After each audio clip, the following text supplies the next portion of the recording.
Olá, nossa aula de hoje é sobre a descoberta de conflitos. Então, aí dentro dessa nossa disciplina de negociação e administração de conflitos, vamos hoje trabalhar inicialmente de que maneira as empresas, e as pessoas podem descobrir os conflitos.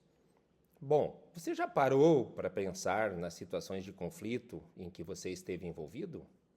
Foram muitas? Já analisou quais foram as estratégias que você utilizou para solucionar esses conflitos? Bom, certamente você já percebeu que administrar conflitos envolve um processo de negociação cuidadoso, em que ambas as partes devem sair ganhando por meio de um acordo sensato. As situações conflituosas acontecem entre duas ou mais pessoas e podem ocorrer por vários motivos, entre eles as diferenças de idade, de sexo, de crenças, de valores, motivos financeiros, entre tantos outros motivos. Nas instituições públicas, as situações conflituosas podem se dar devido às formas de controle do trabalho, divergência de interesses ou desigualdade no tratamento dos colaboradores. Isso é importante tratar todos com igualdade. O importante é que você não deixe que os conflitos profissionais afetem as suas relações pessoais. Estudos demonstram que conflitos realmente são necessários e tão naturais quanto a cooperação ou qualquer comportamento político. Por meio dele, se dá o surgimento de novas ideias e, consequentemente, de processos inovadores. Por isso, procure vê-los como algo importante para o desenvolvimento de um sistema como um todo. A existência do conflito, ela depende do grau de percepção dos envolvidos, podendo então existir ou não. Se as partes envolvidas não perceberem a sua existência, caracteriza-se como um acordo geral de que realmente esse conflito não existiu. Para Robbins, na obra de 2005, o conflito pode ser definido como um processo que tem início quando uma das partes percebe que a outra parte afeta, ou pode afetar negativamente alguma coisa que a primeira considera importante. Os conflitos em gerais podem surgir a partir da discordância de objetivos, divergências ao interpretar o mesmo fato, As pessoas têm percepções diferentes de um mesmo objeto, Decepção ao se esperar um determinado comportamento do outro, etc. Entender que você não trabalha isoladamente, mas que é parte de um sistema composto por várias pessoas dotada de valores e atitudes diferentes, mas que mesmo assim dependem uma das outras para o atingimento de objetivos organizacionais, a gente sabe, não é nada fácil. Essa situação de interdependência também pode ser geradora de conflitos. Para Chiavenato, na sua obra de 2010, a palavra conflito está ligada ao desacordo, discórdia, divergência, dissonância, controvérsia ou ainda antagonismo. Então, para que o conflito exista, além da divergência de pontos de vista ou objetivos, é necessário que uma das partes dê início a ele. Estudos demonstram que os conflitos podem surgir a partir de 3 visões diferentes: a visão tradicional, a visão das relações humanas e a visão interacionista. Vamos iniciar, então, pela visão tradicional.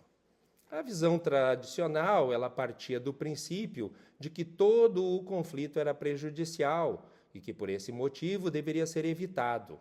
O conflito, por essa corrente, era percebido apenas como um transtorno para a organização, resultante de inúmeros fatores como ruídos na comunicação, relacionamentos deficientes e lideranças fracassadas. Essa visão era mais compatível com as atitudes grupais existentes na década de 30 e 40. Já a visão das relações humanas, um pouco mais atual, afirma que o conflito não é algo impreterivelmente ruim, mas uma consequência natural das relações, podendo trazer consequências positivas para o grupo. Essa já é uma visão que predominou entre os anos 40 até a metade da década de 60. E, finalmente, a visão interacionista, caracterizada por uma abordagem mais atual, que sugere que os conflitos devem ser vistos como algo favorável ao bom desempenho das atividades organizacionais. É natural que as soluções de problema tenham como princípio um conflito. O desafio, segundo a visão interacionista, é que os líderes consigam administrar esses conflitos, mantendo no grupo o senso autocrítico e criativo.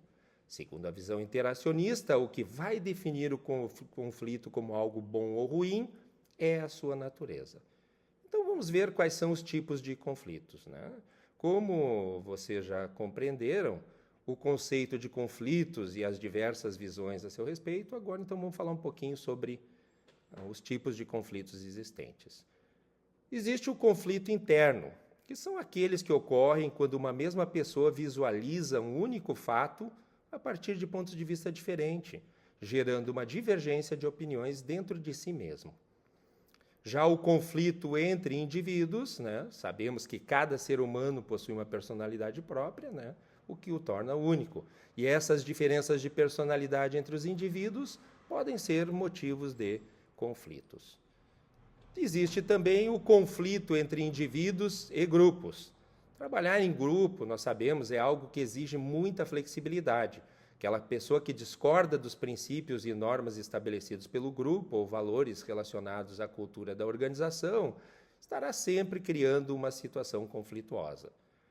Temos ainda os conflitos de grupos. As instituições públicas normalmente possuem recursos limitados, que devem ser compartilhados pelos diversos grupos de trabalho, o que pode ser também um gerador de conflito. Os diferentes estilos gerenciais adequados para o bom desempenho de cada departamento também podem gerar conflitos. E conflitos entre as organizações. O espírito de competitividade acirrada entre as organizações, em busca de mercados consumidores, né, pode ultrapassar os limites do respeito entre si. Muito bem, mas quais são as causas e origens dos conflitos?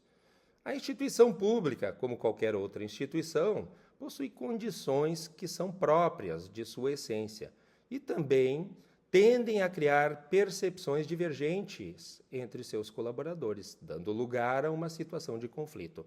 Vejamos alguns exemplos. Ambiguidade de papel. Quando o colaborador sente que está desenvolvendo alguma atividade que não é compatível com a sua função, ou que não foi previamente estabelecido com ele.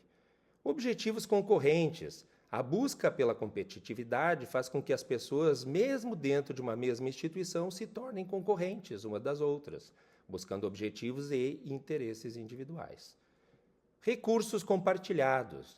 Como os recursos são limitados, a instituição deve se organizar no sentido de compartilhar os recursos existentes, alocando e distribuindo de maneira adequada, sejam eles os recursos humanos, materiais ou financeiros, entre outros, né? Interdependência de atividades. Os colaboradores da instituição são parte de um mesmo processo, no qual dependem uns dos outros, para que os objetivos, né, da instituição sejam alcançados. Se uma parte deixa de desenvolver suas atividades ou desenvolve de maneira inadequada, comprometerá o processo como um todo e os respectivos resultados. Comunicação. A carência de comunicação é algo prejudicial ao bom desempenho da organização, mas a comunicação em excesso também pode levar à situação de estresse. Além disso, os ruídos e canais também podem causar situações de conflitos. E variáveis pessoais. Cada indivíduo possui uma personalidade própria, conforme vimos, né? E os estudos revelam que as pessoas autoritárias ou com autoestima baixa tendem a causar mais conflitos. Divergência de valores, por fim. Os valores se divergem de uma pessoa para pessoa, como nós vimos, né? Então, situações preconceituosas e desacordos em torno de cargos e salários criam conflitos organizacionais. Vamos, então, agora analisar as situações de conflito. De acordo com Chiavenato, na obra de 2010, o conflito se desenrola em um processo dinâmico no qual as partes se influenciam mutuamente. A dinamicidade desse conflito faz com que as pessoas envolvidas tentem se convencer mutuamente por meio da persuasão. Então, é um jogo de ação e reação que pode ser tanto positivo quanto negativo, né? intensificando o conflito ou criando estratégia para sua resolução. Quanto à gravidade, os conflitos podem variar de acordo com seu nível, pois existem aqueles que solucionam mais facilmente e aqueles que exigem um maior esforço na busca por uma solução. Muito bem, mas qual seria a classificação dos conflitos quanto à gravidade? Nós classificamos eles quanto à gravidade em conflitos percebidos, quando um objetivo é bloqueado ou seu atendimento é impedido por um determinado fator. As partes percebem claramente a existência do conflito, embora não haja nenhum tipo de manifestação delas. Conflitos experienciados é caracterizado pelo conflito mascarado ou oculto. As partes não demonstram, porém sabem que ele existe. Esse conflito ele acaba por retratar a falsidade, né? Embora sinta raiva e desprezo, as partes tentam negar a sua existência. E, finalmente, conflitos manifestados. Ambas as partes já sabem que existe e deixaram que ele fosse percebido também por terceiros.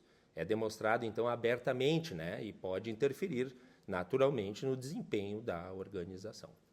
Vamos ver, então, os efeitos positivos e negativos dos conflitos, iniciando pelos efeitos positivos. Entre os efeitos positivos é que o conflito pode despertar nos componentes da equipe o interesse em descobrir novos métodos para desenvolver determinadas atividades ou ainda solucionar problemas de maneira criativa, estimulando, então, a inovação. Além disso, promove ao grupo um sentimento de personalidade e aumenta a conexão dos envolvidos, né, no conflito. Serve também como uma alternativa para mostrar que algum problema existe, servindo então como um mecanismo de correção e prevenção contra problemas maiores no futuro. Contribui para a melhoria na qualidade das decisões. E ainda, por último, um outro efeito positivo é que promove a autoavaliação das pessoas envolvidas e o desejo de mudança. Em relação aos efeitos negativos, podemos citar que o conflito desenvolve um sentimento de frustração, considerando que prejudica tanto o desempenho quanto o bem-estar do colaborador, devido ao seu descontentamento. E, além disso, o conflito suga as energias do colaborador, que poderiam ser aproveitadas para o desenvolvimento de atividades produtivas, uma vez que ganhar o conflito torna-se uma questão de honra para o colaborador. O senso de cooperação passa a ser substituído pelo senso de competição e outros comportamentos que prejudicam o bom desempenho das atividades. Além disso, gera uma desarmonia na comunicação, prejudicando o bom andamento e desempenho das atividades. Bom, essa foi a nossa aula de hoje. Obrigado a todos e até a nossa próxima aula.